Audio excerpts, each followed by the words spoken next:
Ini guys, Bang Heri akan menceritakan satu kisah yang sebetulnya juga satu sisi sangat mengharukan ya, sangat terharu sekali, di mana cerita kali ini mengangkat tentang ini cerita turun temurun ya di kalangan bangsawan keraton kerajaan Kabupaten Ketapang yang ada di Pulau Borneo ini, yaitu di Kalimantan Barat ya. Dan cerita ini sebetulnya banyak versi, tapi insya Allah ini versinya yang saya akan sampaikan semoga cocok. Tapi kalau ada perbedaan sedikit, ya mungkin itulah titik perbedaan versi daripada cerita ini ya. Baik, kita akan mulai guys.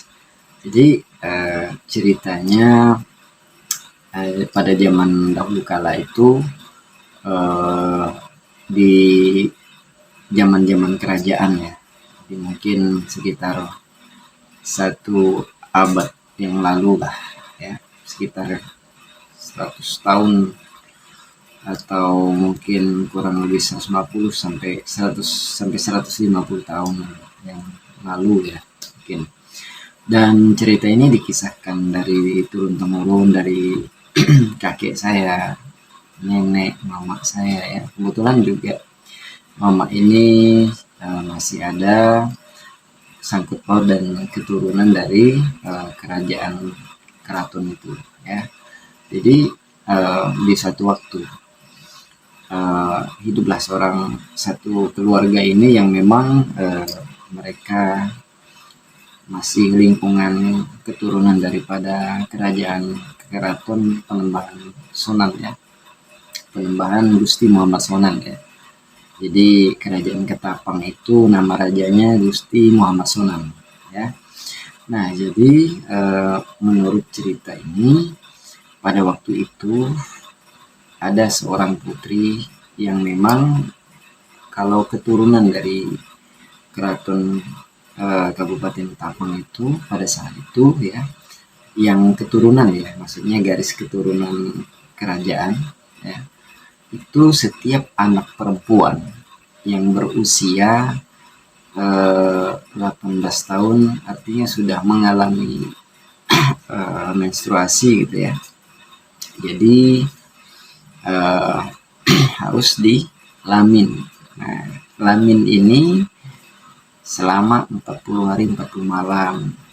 Jadi lamin ini sampai kemudian bersih gitu ya. Jadi di dalam lamin itu seorang perempuan putri yang dilamin ini tidak boleh keluar dari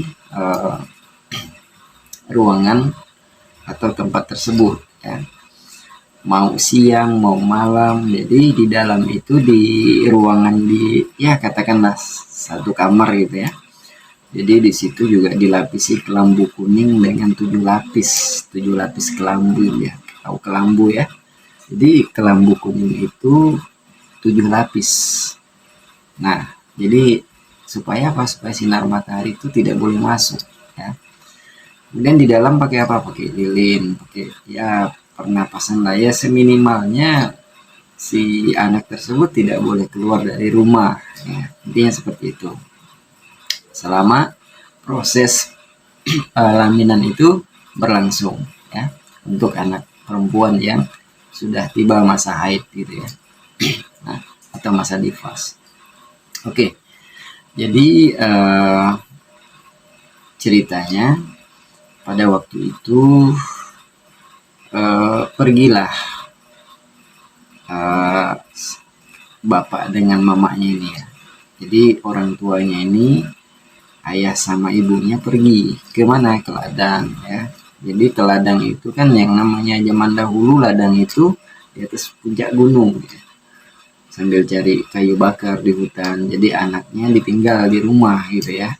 Nah pada saat itu memang si orang tua ini, bapak sama mamanya ini, sama bapak sama ibunya ini jemuran padi ya, menjemur padi.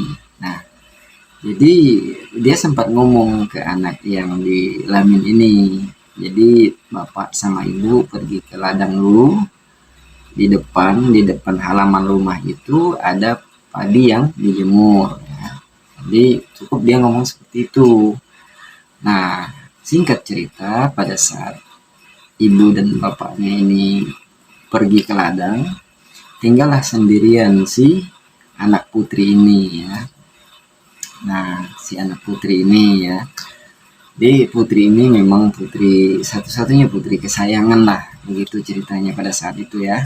Entah versi yang lain Bang Heri tidak tahu, tapi intinya ini anak kesayangan gitu ya. Nah, semua makan minum segala macam dicukupi di dalam ruangan tersebut. Jadi supaya apa? Supaya anak ini tidak boleh bepergian keluar rumah gitu ya. Jadi di dalam kamar itu lengkap ya, makan minumnya ada di situ ya.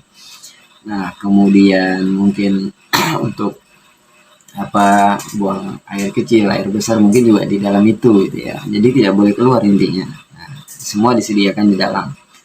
Jadi ini sudah merupakan tradisi gitu ya, yang tidak boleh dilanggar. Nah, singkat ceritanya tadi, cuaca ini di tengah hari itu hujan gitu ya. Ya mungkin kalau sekarang versinya jam 2, jam 1, jam 2 lah ya. Nah, jadi siang itu hujan gitu. Nah, anak ini kepikiran yang di dalam ini, yang si putri yang dilamin di dalam ini kepikiran. Nah, ini hari cuaca hujan gitu. Sedangkan di depan halaman rumah itu ada padi jemur. Nah, padi ini kan yang akan ditumbuk, dituakan dulu, dijemur maksudnya supaya tua, kemudian bisa diproses jadi beras untuk dimakan ya, tentunya begitu. Nah, jadi prosesnya harus dijemur dulu gitu. Nah, tiba-tiba hari waktu itu hujan gitu, cuaca hujan. Jadi si anak ini yang di dalam kamar lamin di dalam kamar ini dengan lampu 7 lapis tadi, kepikiran sama padi jemurnya ini, kasihan sama bapak dan ibu gitu ya. Ini hujan, padi jemur ada di depan gitu ya. Sementara minta tolong sama siapa tidak ada orang gitu ya. Nah, jadi tinggallah dia sendiri. Nah, karena memang tadi nih si putri ini tidak tega dengan padi jemur ini, takut juga bapak sama ibu mungkin marah gitu ya. Jadi dia keluarlah dari tempatnya tadi yang memang dilarang, itu larangan keras ya, tidak boleh keluar gitu. Tapi karena cuaca hujan, kasihan teringat bapak sama ibu jemur padi. Nah, maksud hati ini ingin membantu tadi. Keluarlah dia dari tempat laminan itu tadi, mengambil padi jemur itu tadi, digulung. Dulu kan pakai tikar ya, digulung, dia tutupin, dia tarik lah ya, dia kasih ke dalam, masuk ke dalam rumah gitu. Tapi dia keluar ruangan, keluar tangga, keluar rumah gitu. Nah, itu yang betul-betul tidak boleh gitu. Nah, jadi nextnya setelah dia kemas padi ini tadi, masukkan ke dalam rumah ya, singkat ceritanya seperti itu. Jadi mulailah badannya ini si putri ini tadi gatal, mulai dari tangan gatal, kiri kanan tangan ini garuk-garuk gitu ya, gatal, semakin digaruk semakin gatal, mungkin bahasanya kayak biduran ya. Nah, kayak biduran. Jadi oleh sebab itu si putri ini tadi kena biduran tadi apa ya, semakin gatal ya, terus makin gatal badannya ya. Nextnya sampai datang ini bapak dan ibu tadi dari ladang ya. Nah, kaget bapak ibu ini, apa ini kok padinya di mana? Oh, padinya udah masuk. Nah, terus masuk ke rumah, lihat anaknya kok ada di luar kamar gitu ya. Dan badannya sudah merah-merah, udah gatal, garuk-garuk gitu ya. Waktu itu bapak mamanya sempat datang, sempat ketemu sama anak ya. Lah, ditanya, kamu kenapa gitu ya, dan kenapa keluar gitu. Maaf agak serak ya. Jadi kenapa keluar, tanya sang ibu gitu ya. Iya mak, ya, bahasa kampung itu kan mama ya. Kalau kita bahasa Indonesianya ibu lah ya. Nah, iya mak. Jadi tadi saya keluar mendudukan apa dijemur. Takutnya kena hujan karena memang cuacanya tadi hujan deras. Nah, jawaban si putri ini tadi ya. Nah, nggak boleh nak. Kenapa kamu keluar? Kenapa kamu langgar? Iya mak, saya tadi memang minta maaf, saya salah gitu kan. Nah, dia mengakui kesalahannya, dia udah keluar gitu. Tapi badannya tambah gatal, tambah digaruk terus sampai dia istilahnya mengerang kegatalan, sakit lah, dicampur sakit ini ya. Sampai waktu itu ada namanya, zaman dulu tuh ada parang beliung. Parang beliung itu parang yang paling tajam ya untuk belah rotan itu ya. Nah, jadi sampai di mungkin kali kalau kita versikan sekarang, digarukan ke kulitnya itu udah nggak luka gitu. Semakin gatal karena itu dan semakin pelan-pelan tumbuh sisik. Nah, kok kayak bersisik gitu ya. Kayak bersisik ini. Jadi semakin gatal, semakin tumbuh sisik dan ada perubahan fisik. Perubahan fisiknya si putri ini kan dalam kondisi terbaring gitu ya. Jadi perubahan fisik ini tadi kok semakin bersisik, tumbuh sisik di kiri kanan ya, tangannya makin digaruk semakin tumbuh sisik gitu. Dan badannya semakin memanjang dan kemudian perubahan di wajah itu semakin agak memanjang, kemudian tumbuh tanduk gitu ya. Nah, memanjang sudah persis seperti badan ular gitu ya. Semakin panjang dan pada akhirnya nextnya, singkat cerita, rumahnya tadi itu sampai nggak muat saking panjangnya.